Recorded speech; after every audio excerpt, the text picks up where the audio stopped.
Hey folks, in this episode, it's all about Luminar AI. We're going deep into the software with my good friend, Nicole Young.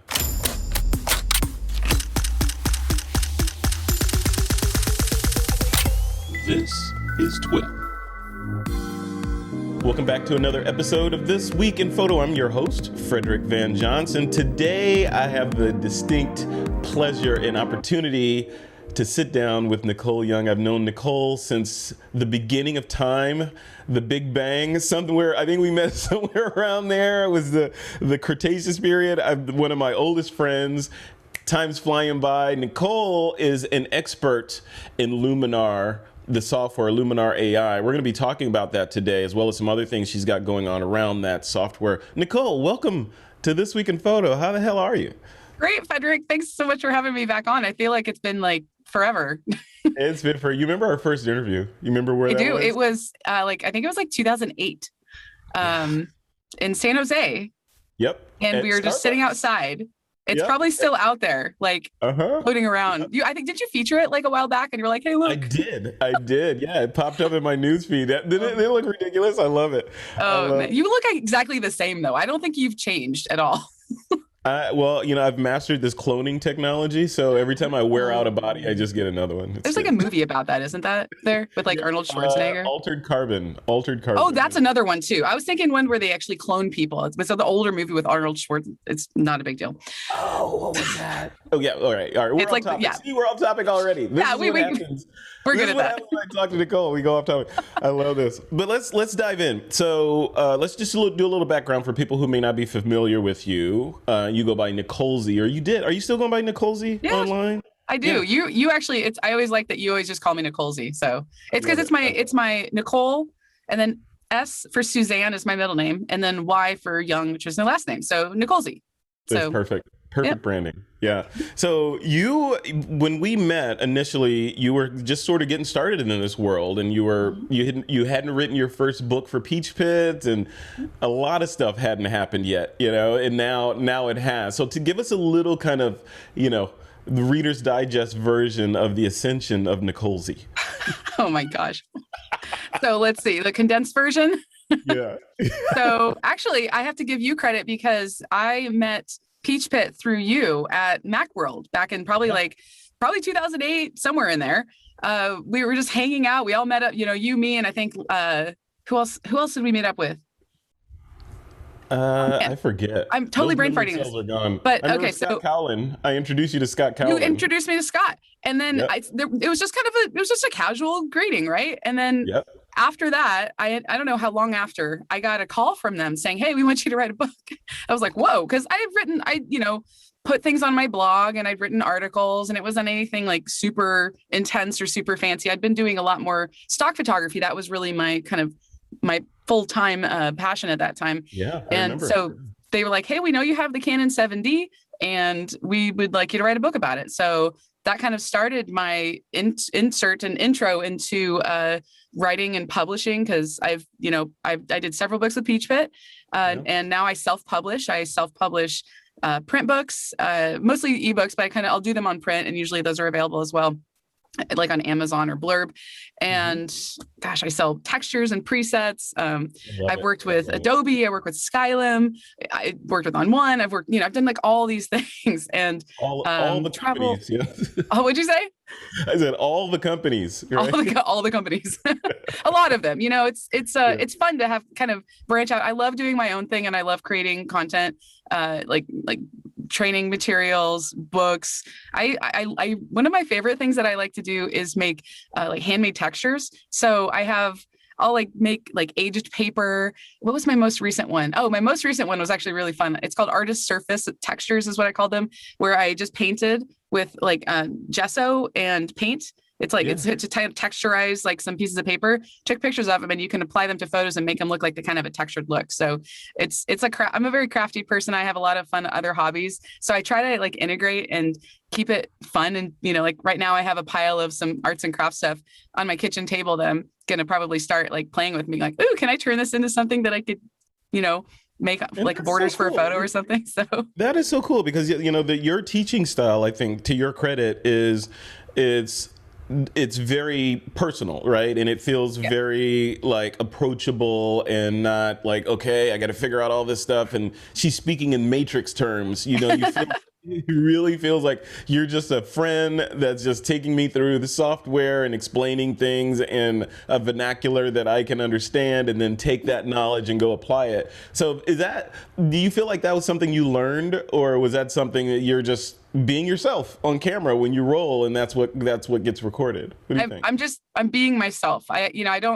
I would say, like, I've never been to college, so I don't have, like a crazy lexicon. I don't have a huge vocabulary, so I'm not throwing in like 4-syllable words all the time.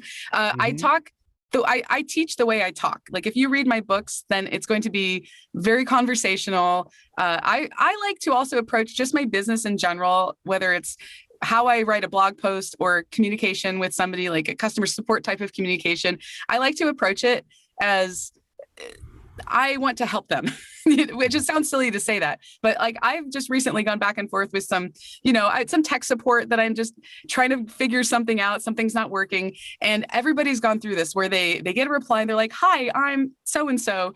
Let me see if I can help you." And then you can just tell they just copy and pasted something from their support page, but they didn't actually read your email. They didn't actually try to solve your problem. They said, "Oh, I see a keyword there. Copy and paste. That'll fix it." And I don't want to be that person. I don't get a lot of customer emails. I'm not like flooded with emails every day, but when I get a lot of emails, when I do have emails, I read the email and I really try to help that person and say, "Okay, let me look into this."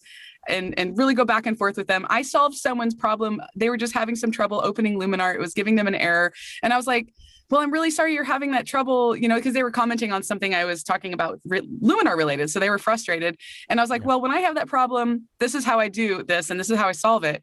I got a reply back and they're like, "You saved my Luminar life." Like, I fixed, that wasn't even my problem to fix. That was just something that I'm like, well, I have this knowledge and maybe it'll help them. And it did. And stuff like that just makes me so happy when I'm able to help solve someone's problem.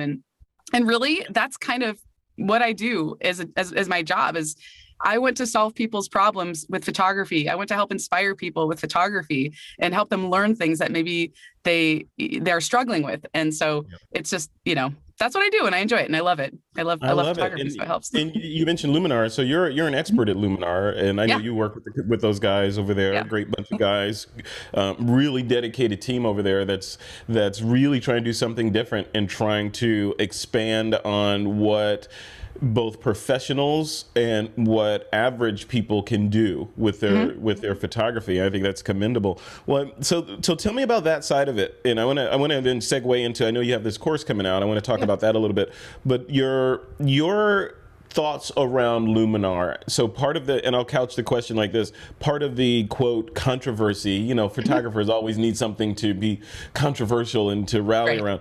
But part of the current controversy du jour is AI, artificial intelligence, and is it the lazy man's way of making images? And I don't want no computer, making decisions for me. What's the deal here? So what do you think? Like, what's your position on artificial intelligence as it applies to anything, and well, specifically photography, but learning and teaching people how to be better photographers?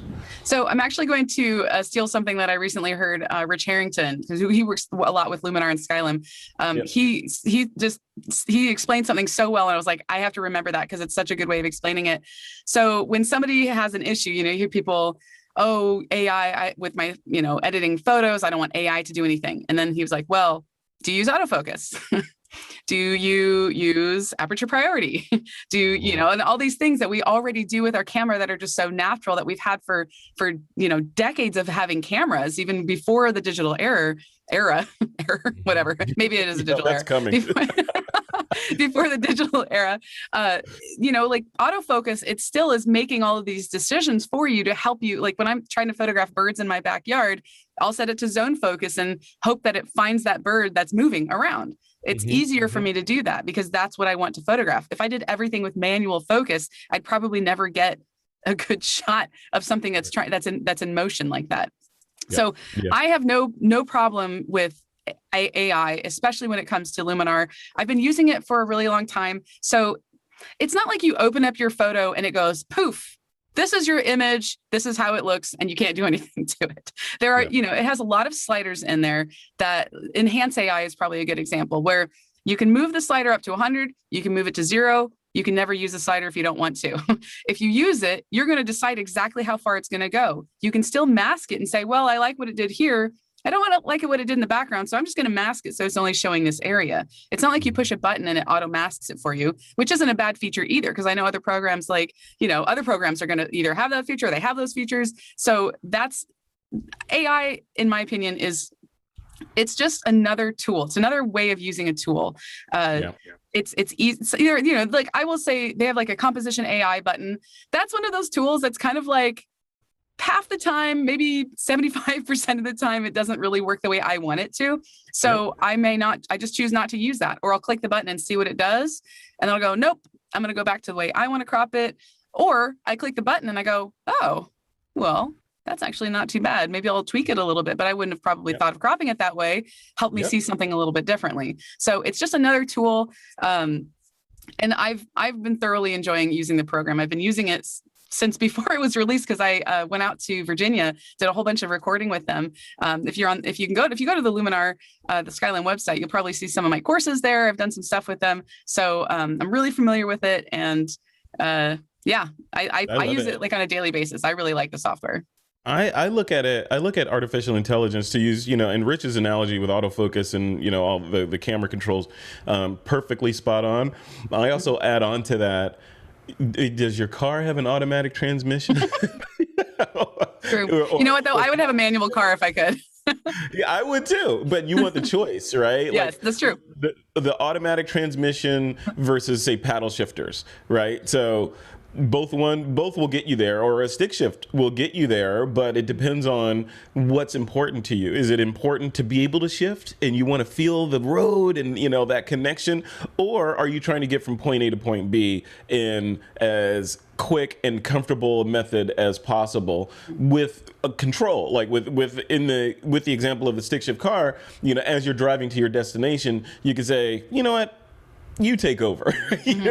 I don't feel like driving right now, especially with self-driving cars. I don't feel like driving right now. You take over. I want to sit back and just enjoy the scenery, or I want to engage and I want more control because these people are making me nervous around me, right?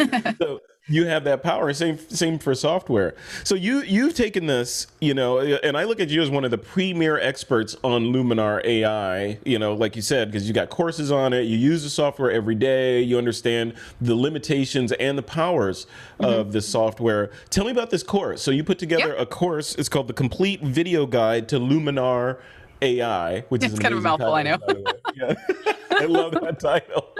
So what's in that course? I mean, aside from the title, is it a soup to nuts, just like starting from installation all the way through to a power user, or how do you structure it?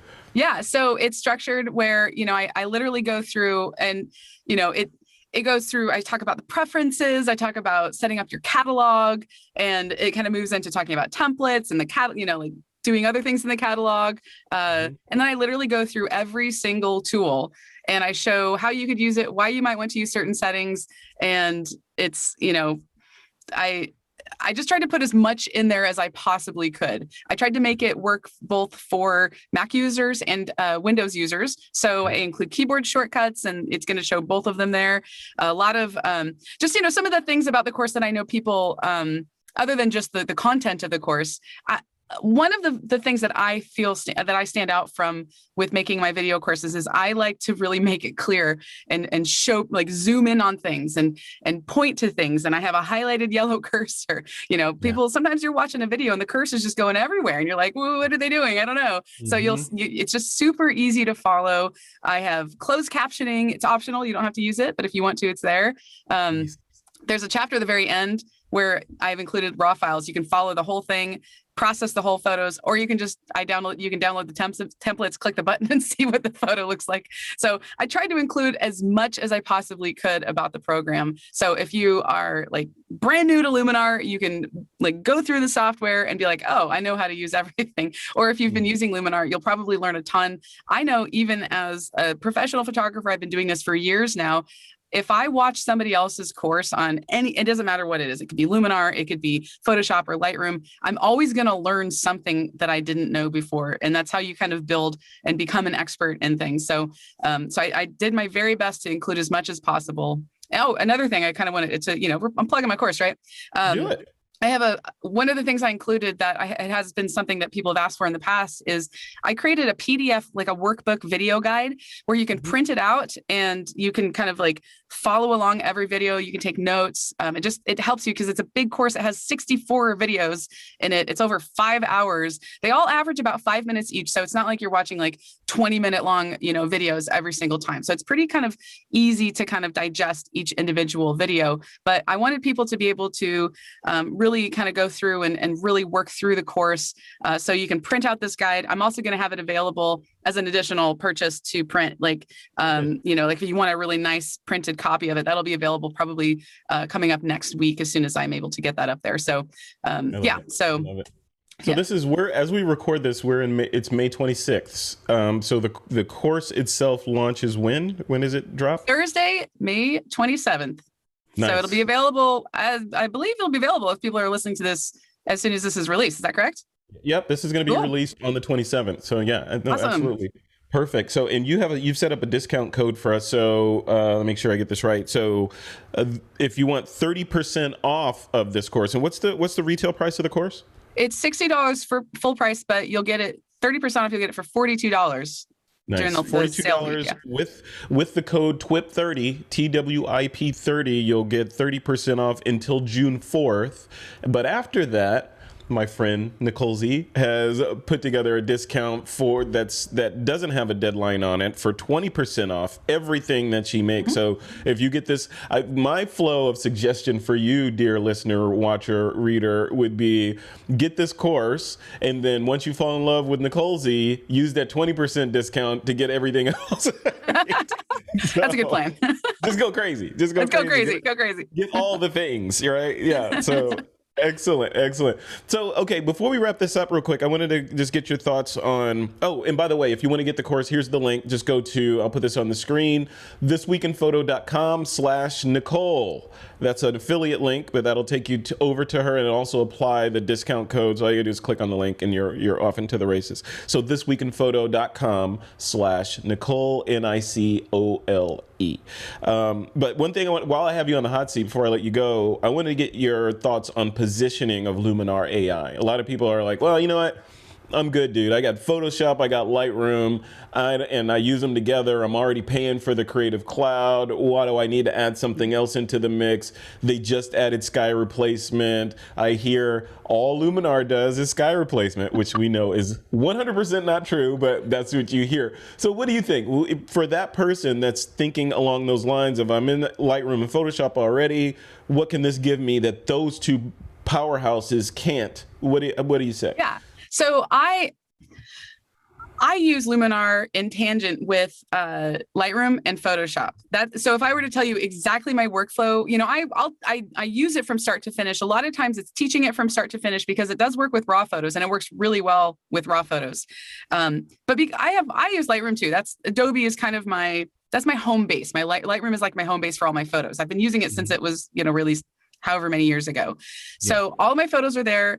Basically, so here's a typical workflow edit for me is open a photo in Lightroom, make some really basic, raw adjustments, set the profile, do the white balance, all the things you do in Lightroom. And then I usually bring it into Photoshop. I don't do really anything in Photoshop other than I duplicate the layer and I convert it to a smart object. And when you make a photo into a smart object in Photoshop and then you add a filter to it, you can actually re-edit that filter. So I use that opportunity to go into Luminar AI. I add what I call polishing, finishing touches to it, or add more stylization. If I do want to add a sky, I will typically use Luminar for that. The joke, right? Everybody just uses it for sky. It's not. I hardly ever use it for sky replacement. I don't have a ton of photos that need beautiful skies added to them. If I have a photo, it probably already has one, but it is nice to be able to do that. It's wonderful to be able to do that.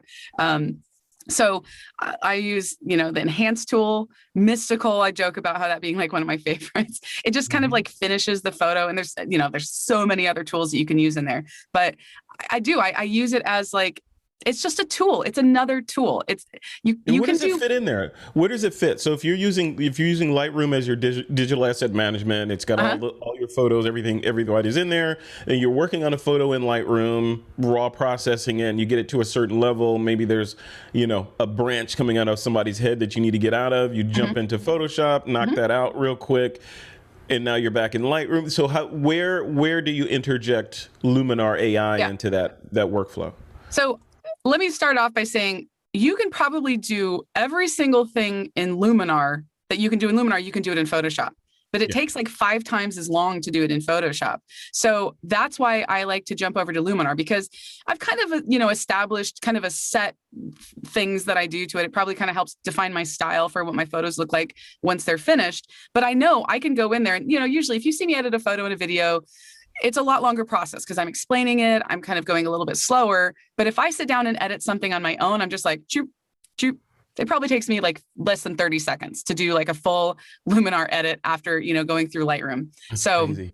It's like I said, it's just another tool. It's the way to kind of polish and just kind of really turn my photo from just being like, oh, I just kind of edited in Lightroom to, oh yeah, now it has some like pop to it. There's something that just standing out to it. So I don't know. Does that kind of like explain? Does that help explain? It totally does. Right? It totally does. Yeah. You use it. You're here. I'm an analogy man today. I don't know why, but you're using it like, if we go back to that kitchen analogy, you're in the kitchen, you're cooking, you got your dish prepared, you've cooked it, you've taken it out of the cabinet with your Lightroom cabinetry, and then you've cooked it on your Photoshop stove, and it's all ready. Now it's time to season it and make it amazing, and you bring it into Luminar and add that special kind of seasoning on it. Right? Luminar is the like herb garlic butter that you put on top of the steak after it's perfectly cooked in, your cast iron skillet. And then you sprinkle it with some chives. It looked okay before, but now it's like, wow, I'm going to eat this and it's going to be delicious. It wakes up photo flavor, right? That's je ne sais quoi. Luminar, Skyloom, take that. Luminar AI, it wakes up photo flavor. I like it. The photo, that's what my course should have been called. Photo flavor with Luminar AI. You didn't ask me. See, you should have come. Next time. Cool. All right, so we'll leave it right there, Nicole. Thanks for coming on. And once again, folks, if you want to get 30% off this course until the 4th, the complete video guide to Luminar AI, just head over to thisweekinphoto.com/Nicole, Nicole, and forever, I guess, for a very long time, if you want to get 20% off anything in Nicole's store, including this course, if you miss the deadline, just use the code TWiP, TWiP, and you're good to go. The TWiP superpowers. So use those. Cool. So Nicole, before I let you go, what's on the horizon for you after this course? You're birthing this baby. So once this is out into the world, what's the next home run you're swinging for? Yeah. So I think the only next thing I know that I'm doing for sure is I have a sky pack that's coming out. That of course that would joke back to everything. It's sky limit, sky replacement. No, but I do have a sky pack that I'm actually putting together. I have some I have a book that I've been kind of writing for I feel like over a year, and it's just been sitting there, and everything else keeps taking precedence. I keep getting pulled away. It's a good thing. I've been having a lot of work. I have a lot of work that I've been doing with other companies, but now I'm kind of bringing myself back to doing my thing that I love so much. So I've got, I'll probably write another book. I've got at least probably 2 more training projects, coming up before the end of the year, and a lot of things in between. So I got to tell you, you are an inspiration, both in terms of your knowledge about photography and software and all that. But for me, I'm a geek in this whole internet marketing and content creation world and all that stuff. So you're a beacon of light in that, because you've built your business, you've got a healthy, rabid fan base and an email list, and quality content behind it that you manage, in your own store and your own line of books that you're publishing. You need to write a book about that, I think. Just how you put all that together. I think that is the secret sauce right there. It's a good story, I didn't really go in a straight line. I was I had no idea where I'd end up. I started doing all of this stuff years ago, and I was like, oh, let's see what happens if I do this. Let's see what happens if I do this. And I just always go in a direction that is enjoyable and hopefully lucrative. And it's always taken me to a really good place. Yeah. Well, congratulations on your success and all that you're doing, and good luck with this course. I'm excited. I'll be diving into it. So cool. I need to, I feel like I know Luminar AI, but not like Luminar AI. So I want to get in there and get all the little secrets and things hidden in drawers and all that stuff so I can really get my mind around it. I think this is the perfect course for that. Cool. So cool. All right, Nicole, I'll leave it right there. Thanks a lot for coming on. Thanks, Frederick.